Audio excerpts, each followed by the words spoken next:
दोस्तों, ट्रंप ने एक बार फिर से स्ट्रेट ऑफ हर्मोज में खेल कर दिया है।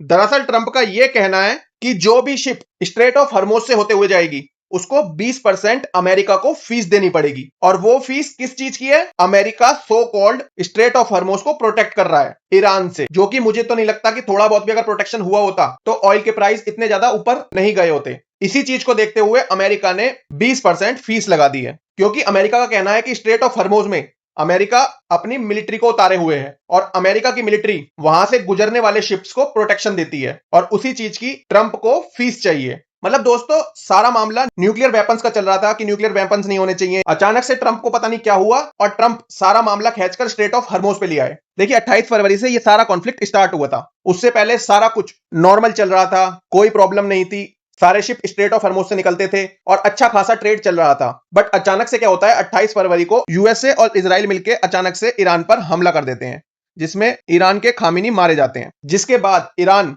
स्ट्रेट ऑफ हर्मोज को क्लोज डिक्लेयर कर देता है और यहीं से सारा मामला स्ट्रेट ऑफ हर्मोज का आ जाता है। उसके बाद यूएसए अपने शिप्स उतारता है स्ट्रेट ऑफ हर्मोज में ताकि ट्रेड रूट आराम से चल सके बिना किसी ब्लॉकेज के। बट अब अचानक से ट्रंप बोलते हैं कि 20% फीस देनी पड़ेगी सभी शिप्स को जो स्ट्रेट ऑफ हर्मोज से जाएंगे, और ये फीस सो कॉल्ड प्रोटेक्शन की है।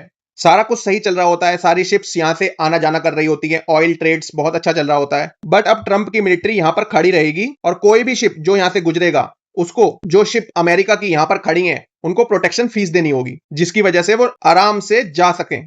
और ये नॉर्मल कोई फीस नहीं है। सपोज जिस ऑयल की कीमत $100 प्रति बैरल चल रहा है, उस ऑयल की कीमत अब हो जाएगी $120 प्रति बैरल, क्योंकि 20% ट्रंप भाई साहब ले जाएंगे। चलिए देख लेते हैं एग्जैक्टली ट्रंप ने क्या बोला है। ट्रंप अपनी स्टेटमेंट में 4 बड़ी बातें बोलते हैं, जिसमें पहली होती है कि यूएसए गार्जियन है स्ट्रेट ऑफ हर्मोज का, तो कोई भी शिप अगर वहां से निकलती है तो यूएसए उसको गार्ड करेगा और उसको प्रोटेक्शन देगा वहां से फ्रीली मूव करने के लिए, जिसकी फीस ट्रंप 20% लेंगे जो भी वैल्यू का सामान कार्गो में होगा। सपोज अगर $100 होता है ऑयल का प्राइस, तो अब वो ₹120 पड़ेगा। इस वजह से यहां पे नेवल ऑपरेशन कंटिन्यू रहेंगे और प्रोटेक्शन पूरी मिलेगी। केवल ईरान के शिप को यहां से जाने की इजाजत नहीं होगी और बाकी सभी देशों के लिए ये स्ट्रेट ओपन रहेगा, किसी भी कंट्री का शिप यहां से जा सकता है। ट्रंप इसमें जस्टिफिकेशन देते हैं कि ये सारा पैसा अमेरिका के टैक्स पेयर पे कर रहे हैं, तो इस वजह से जो भी कॉस्ट नेवल ऑपरेशन में हो रहा है, तो एक तरह से अमेरिका के टैक्स पेयर का पैसा जा रहा है, तो उसकी फीस अमेरिका को वापस चाहिए। ट्रंप आगे कहते हैं कि aircraft carrier, destroyer, submarine and surveillance, ये सभी चीजें प्रोटेक्शन के लिए यूज हो रही हैं और जो भी कंट्रियां गल्फ से ऑयल इंपोर्ट कर रही हैं उन सबको ये बेनिफिट मिल रहा है, तो इस वजह से ये सिक्योरिटी फ्री में नहीं मिल सकती, इसीलिए ये 20% उसकी फीस लेंगे। मतलब हंसी आती है मेरे को, जो ट्रेड स्टार्टिंग में फ्री में चल रहा था उस चीज की अब ट्रंप को फीस चाहिए। अब बात कर लेते हैं, क्या यूनाइटेड स्टेट लीगली ऐसा कुछ इंपोज कर सकता है? यूएन इंटरनेशनल लॉ एक फ्री ट्रांजिट पास की बात करता है कि दुनिया के किसी भी कोने में ट्रेड फ्री एंड फेयरली किया जा सकता है। शिप कहीं से भी बिना किसी डिले के आराम से पास कर सकती हैं और इस चीज को कोई भी रिस्ट्रिक्ट नहीं कर सकता। मतलब इंटरनेशनल लॉ इसको साफ मना करता है, क्योंकि अगर ये चीज होने लग गई तो दुनिया का हर एक देश उठकर आएगा और जहां पर उसका कंट्रोल होगा वहां से वो शिप को रोक देगा। दोस्तों, अगर देखा जाए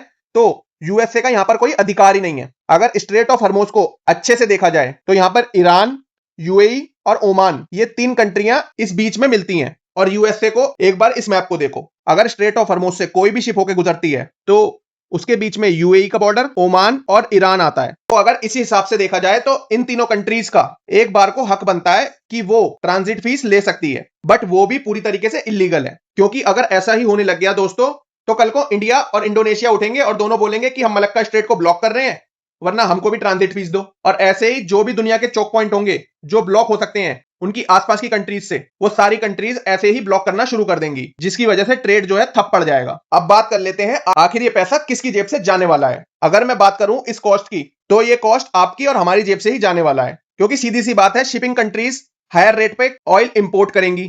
गल्फ कंट्रियां जो है ऑयल एक्सपोर्ट करना कम कर देंगी।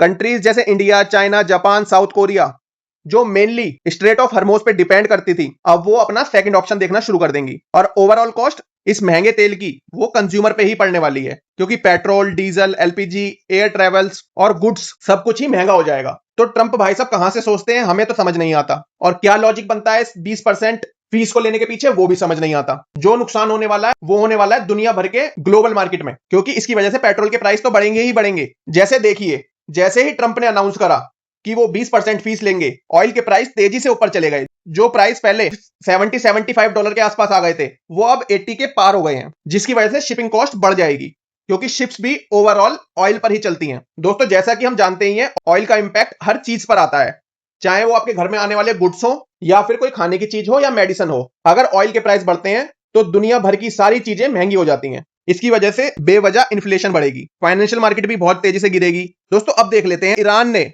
इस बात का रिस्पॉन्स कैसे किया है। सब सोच रहे थे कि ईरान इसका बहुत ज्यादा ऑब्जेक्शन करेगा। दोस्तों, ईरान कहता है कि 20% फीस बहुत ज्यादा है, इसको कम होना चाहिए।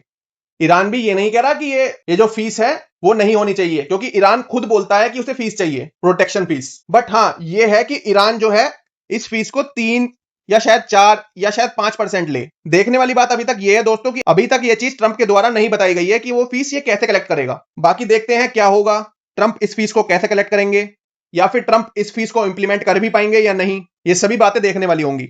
बट मैं आपसे एक बात पूछना चाहता हूं, अगर ट्रंप भाई साहब ये 20% फीस इंप्लीमेंट कर देते हैं तो इंडिया को इसके रिस्पॉन्ड में क्या करना चाहिए? मैं हूं यशराज और आप देख रहे हो डेली अफेयर्स। अगर आपको भी ऐसे ही न्यूज को पढ़ना नहीं बल्कि डिटेल में समझना पसंद है तो मेरे को सब्सक्राइब करके बेल आइकन जरूर दबाएं। कल फिर मिलते हैं किसी नए टॉपिक में। Good bye for now.